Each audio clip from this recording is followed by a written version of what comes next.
ఒక ప్యాలెస్ ఇక్కడ నిర్మించుకుంటూ ఉన్నారు ప్రభుత్వ సొమ్ముతో అని చెప్తూ ఉన్నారు. మనం ప్రధానంగా చూసుకుంటే కనుక ఈ ఋషికొండ నిర్మాణాలు వెనుక ఉన్న కథను ఒకసారి పరిశీలిస్తే కనుక ఇది మొత్తం 61 ఎకరాల విస్తీర్ణంలో ఈ ఋషికొండ విస్తరించి ఉంది.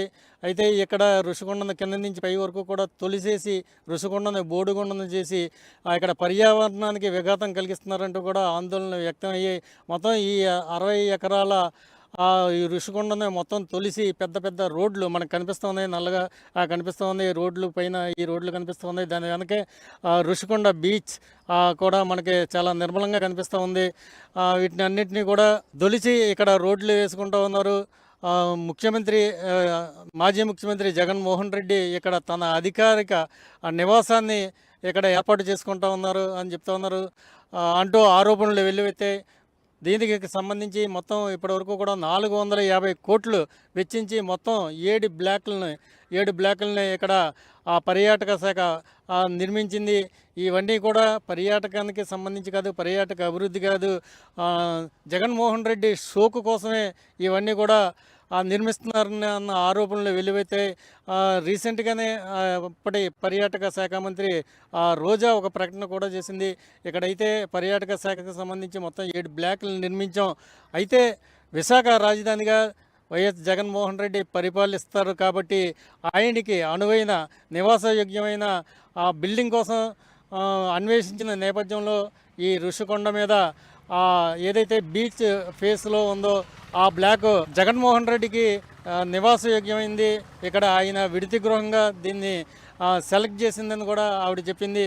దాన్ని బట్టి మొత్తం అంతా కూడా ఒకటే దుమ్మెత్తి పోసారు. ఇది మొదటి నుంచి కూడా చాలా అనుమానాస్పదంగా ప్రభుత్వం వ్యవహరిస్తూ ఉంది. ఇది పర్యాటక అభివృద్ధి పేరుతో ప్రభుత్వ ఖర్చుతో జగన్మోహన్ రెడ్డి ప్యాలెస్ని నిర్మించుకుంటారని ఆరోపించారు. అది నిజమే, ఈ ఆరోపణలు కాదు, ఇది ఖచ్చితంగా నిజమే. ఈ 3 మెన్ కమిటీ ఎప్పుడైతే ఈ ఋషికొండ మీద ఒక బ్లాక్ని సెలెక్ట్ చేసిందో అని ఒక అంచనానికి వచ్చారు. ఇంతలో ఎన్నికలు సమీపిస్తూ ఉండడంతో ఈ ఋషికొండ నిర్మాణాలకు సంబంధించి ఈ ఋషికొండ వివాదం కొంత సద్దుమణిగింది. అయితే ఇప్పుడు ప్రభుత్వం మారిపోవడంతోనే, జగన్మోహన్ రెడ్డి పదవీచ్యుతుడు కావడంతోనే ఆయన కోసం నిర్మించిన ఈ భవనాలన్నీ దేనికి వినియోగిస్తారో అన్న ప్రశ్న ఇప్పుడు విశాఖ జిల్లాలో ఈ నిర్మాణాలన్నీ దేనికి వినియోగిస్తారన్న ఉత్కంఠ మొదలయ్యింది. మనం చూడొచ్చు ఇప్పటికీ కూడా ఈ ఋషికొండ మీదకి ఎవరిని కూడా వెళ్లకుండా పోలీస్ అవుట్ పోస్టులు ఉన్నాయి.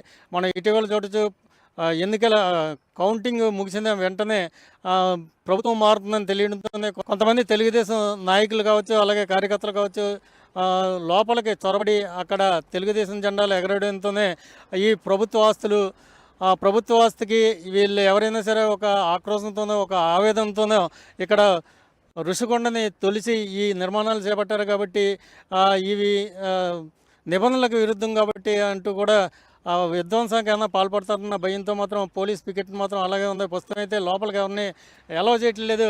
తొలిసారి ఈ ఎన్నికల్లో ప్రక్రియ ముగిసి, కౌంటింగ్ ప్రక్రియ ముగిసి కొత్త ప్రభుత్వం ప్రమాణ స్వీకారం సిద్ధమవుతున్న వేళ ఒకసారి ఋషికొండ దగ్గర ఎలాంటి పరిస్థితులు ఉన్నాయి అని తెలుసుకోవడానికి ఆర్టీవీ ప్రయత్నించింది. మనం చూడొచ్చు ఇక్కడైతే పోలీస్ పికెట్ యథావిధిగా కొనసాగుతూ ఉంది. లోపలికి ఎవరిని చొరబడియడం లేదు. కొత్త ముఖ్యమంత్రి చంద్రబాబు నాయుడు ముఖ్యమంత్రిగా ప్రమాణ స్వీకారం చేసిన తర్వాత క్యాబినెట్ ఏర్పాటు అయిన తర్వాత ఎలాంటి ఆలోచనలు చేస్తుంది ఈ ఋషికొండ మీద ఉంది $1 మిలియన్ ప్రశ్నల కింద ఉంది. ప్రస్తుతం అయితే మనం ఒక విధంగా చూసుకుంటే కనుక 450 కోట్లు వెచ్చించి అతి విలాసంగా నిర్మించిన ఈ కట్టడాలని పర్యాటక అభివృద్ధికి వినియోగిస్తారా లేక ఇతరత్ర దేనికైనా వినియోగిస్తారా అన్నది మాత్రం మనం వేచి చూడాల్సిందే. ప్రస్తుతం నేను ఋషికొండ వెనక భాగాన దిగువ భాగంలో ఉన్నాను. మనం చూడొచ్చు ఎదురుగా మనకి ఋషికొండ శిఖరాగ్రం కనిపిస్తూ ఉంది. ఈ ఋషికొండ మీద మొత్తం 7 బ్లాకులుగా పర్యాటక శాఖ పేరుతో పర్యాటకంగా అభివృద్ధి చేయడానికి ఈ బ్లాక్స్ అన్ని నిర్మించామని చెప్తా ఉన్నారు. అయితే 2 నెలల కిందట విశాఖ వచ్చిన ప్రభుత్వం నియమించిన 3 మెన్ కమిటీ ఈ ఋషికొండ మీద నిర్మాణాలన్నీ కూడా విశాఖ రాజధానిగా జగన్మోహన్ రెడ్డి పరిపాలిస్తే కనుక ఇక్కడ అధికార నివాసం ఏర్పాటు చేయాలని తీర్మానించింది. మనం చూడొచ్చు ఆ ఋషికొండ దిగువన చూస్తే కనుక ఏర్పాటు చేసిన రోడ్లు, కొత్త రోడ్లు మనకు కనిపిస్తూ ఉన్నాయి. దూరంగా ఋషికొండ బీచ్లోని సముద్రంలో కెరటాలు ఉవ్వెత్తి ఎగిసిపడుతూ ఉన్నాయి. ఋషికొండను తాకడానికి ముందుకు వస్తున్నట్టుగా అన్నట్టుగా మనకి చాలా ఆహ్లాదకరంగా కనిపిస్తూ ఉంది. మనం చూసుకోవచ్చు, జగన్మోహన్ రెడ్డి ఇక్కడి నుంచే పాలన సాగిస్తే కనుక రాష్ట్ర వ్యాప్తంగా పర్యటించడానికి ఒక హెలీప్యాడ్ కూడా మనకి ఇక్కడ నిర్మించారు. ఈ హెలీప్యాడ్, ఈ నిర్మాణాలు అన్నీ చూసిన తర్వాతే ఇది పర్యాటక శాఖ, పర్యాటక అభివృద్ధికి చేస్తున్న నిర్మాణాలు కాదు.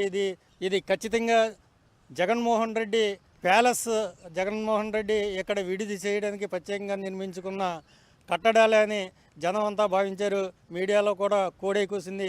కాలం కలిసి వస్తే కనుక జగన్మోహన్ రెడ్డి ఈ ఋషికొండ మీద అధికారిక నివాసం నుంచే ఆంధ్రప్రదేశ్ని పరిపాలించవచ్చు. దురదృష్టవశాత్తు కొత్తగా వచ్చిన కూటమి ప్రభుత్వం ఈ ఋషికొండ పరిసరాలని, అలాగే ఋషికొండ మీద నిర్మాణాలని దేనికి వినియోగిస్తారన్నది ఇప్పుడు విశాఖవాసులందరిలోనూ ఉత్కంఠ మొదలయ్యింది. Cameraman Ajit Varma, RTV, Visakhapatnam.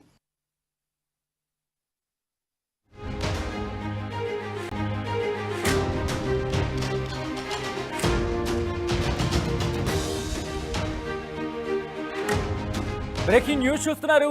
ఋషికొండ పరిస్థితి ఏంటి అనే ప్రశ్న ఇప్పుడు వినిపిస్తోంది. విశాఖలో ల్యాండ్ మార్క్గా మారింది ఋషికొండ. 61 ఎకరాల్లో విస్తరించింది ఋషికొండ. ఋషికొండపై హరిత రిసార్ట్స్ను కూల్చేసింది గత ప్రభుత్వం. పర్యాటక అభివృద్ధి పేరిట ఋషికొండపై కట్టడాలు అక్కడ ఏర్పాటు చేసింది. 450 కోట్ల రూపాయలతో పర్యాటక శాఖ 7 బ్లాక్ల నిర్మాణం చేపట్టింది. ఇక కొండ దిగువనే 7 విలాస భవనాలు కూడా నిర్మించింది. పర్యావరణానికి విఘాతంగా కట్టడాలు ఉన్నాయి అంటున్నారు విశాఖవాసులు. ఈ నేపథ్యంలో ఋషికొండపై జగన్ ప్యాలెస్ కట్టుకున్నారని విపక్షాలు, ప్రజా సంఘాలు, ఉద్యమాలు కూడా ఉద్యమించిన పరిస్థితి. ఈ నేపథ్యంలో గతంలో ఋషికొండను పరిశీలించారు పవన్ కళ్యాణ్. ఋషికొండపై ఇప్పుడున్న భవనాలను చంద్రబాబు సర్కారు ఏం చేయబోతోంది అన్న ఉత్కంఠ మాత్రం ఇప్పుడు అక్కడ నెలకొంది. 2014 నుంచి 2019 వరకు అమరావతి నుంచే పాలన సాగించారు చంద్రబాబు. విశాఖను ఆర్థిక, IT హబ్గా తీర్చిదిద్దామన్నారు చంద్రబాబు.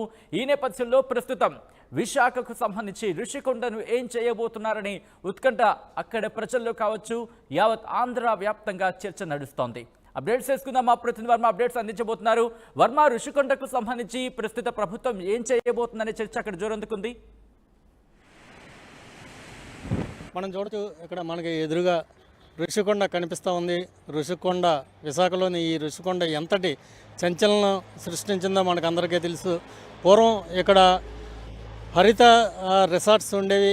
పర్యాటక శాఖకు సంబంధించి, ఆంధ్రప్రదేశ్ పర్యాటక శాఖకు సంబంధించి అక్కడ ఆ పాత రిసార్ట్స్ని తొలగించి ఇక్కడ పర్యాటక శాఖ కొత్తగా కట్టడాలని మొదలుపెట్టింది. ఇదంతా కూడా పర్యాటకం కోసమే, విశాఖలో పర్యాటకాన్ని అభివృద్ధి చేయడం కోసమే ఈ రిసార్ట్స్ని మళ్ళీ రీకన్స్ట్రక్షన్ చేస్తున్నామని ఆ టూరిజం శాఖ కావచ్చు, ప్రభుత్వం తరపున కూడా ప్రకటనలు చేసింది. అయితే ఇక్కడ జరుగుతున్న నిర్మాణాలని చూసి ఇక్కడ ఏదో జరుగుతుంది, ఏదో మతలబు చేస్తుంది అని విశాఖవాసులు, అలాగే ప్రకృతి పర్యావరణ ప్రేమికులు కూడా ఉద్యమాలకు దిగారు.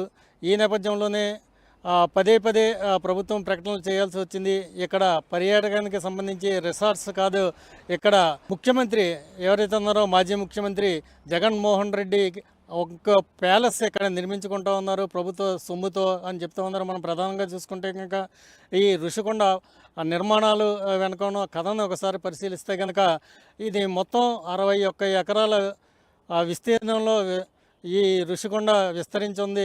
అయితే ఇక్కడ ఋషికొండను కింద నుంచి పై వరకు కూడా తొలిసేసి ఋషికొండను బోడిగొండను చేసి ఇక్కడ పర్యావరణానికి విఘాతం కలిగిస్తున్నారంటూ కూడా ఆందోళన వ్యక్తం అయ్యాయి. మొత్తం ఈ 60 ఎకరాల ఈ ఋషికొండను మొత్తం తొలిసి